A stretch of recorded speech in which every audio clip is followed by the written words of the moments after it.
सांग सांग सांग बसून सांग बसून सांग. राईट. काय करावं लागल? राईट परत काय करावं लागल? कोण सांगते?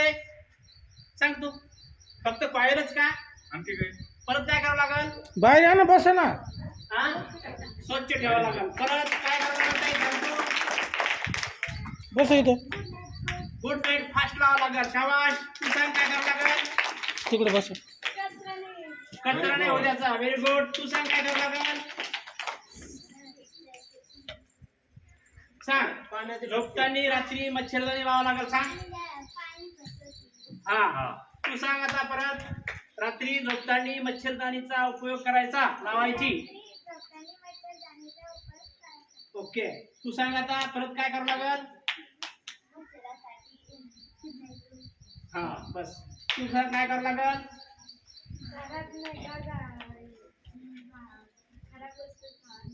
राईट. टाळ्या वाजवायच्यासाठी. हे काय खिडकी आहे ना? अरे खिडकीत जर जाळी नसली तर काय होईल? मच्छर आतमध्ये जातील. मग काय करावं लागल? जाळी लावावं लागल. लावसाल मग घरी गेल्यावर आहे ना? कोणाच्या घरी माठ नाही, रांजण नाही, हाऊस नाही, असे हातवर करा. आहे का सर्वांच्या घरी? हा. मग काय करावं लागल त्याला? पाणी भरून ठेवल्यानंतर काय करावं लागेल? हा.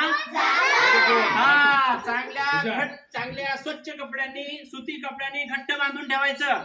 त्याच्यामुळे काय होईल की त्याच्यात आळ्या होणार नाहीत. समजलं का नाही? परत काय करावं लागेल? दर तिसऱ्या दिवशी त्याला काय करावं लागेल? साफसफाई करावं लागेल, है ना? नाही साफसफाई केली तर काय होईल? त्याच्यात डास आळ्या होतील, है ना? डास आळ्या जर झाल्या तर काय होईल? डास तयार होतील ना, आपल्याला चावतील. डास चावल्यानंतर काय होईल? ताप आल्यानंतर काय होईल? डेंग्यू होईल. किती हुशार आहे तुम्ही, है ना? आता परत सांगा काय काय करावं लागेल? डेंगू होऊ नये म्हणून काय करावं लागेल? आता डेंग्यू झाला नाही पाहिजे त्यासाठी काय करावं लागेल? उत्तर यांनी द्यायचे, यांनी ऐकायचे, है ना? सांगा पटापटा. एक जण सांगा. ऐकून तुम्ही सगळं माहिती आहे. कॉईल झालं, मच्छरदाणी अगरबत्ती झाली, है ना? आपले पाणी बदलायचे. हा तू एक सांगितलं. आपल्या हा, मस्जिदला, खराब गोष्टी काढून टाकावं लागते. टाक्यातलं, खराब गोष्टी म्हणजे काय काय? रानातलं. आणि जर रिकामं राजन असं दूर पडलेलं रिकामं असलं, रांजण. त्याला पालथं मारून. माठ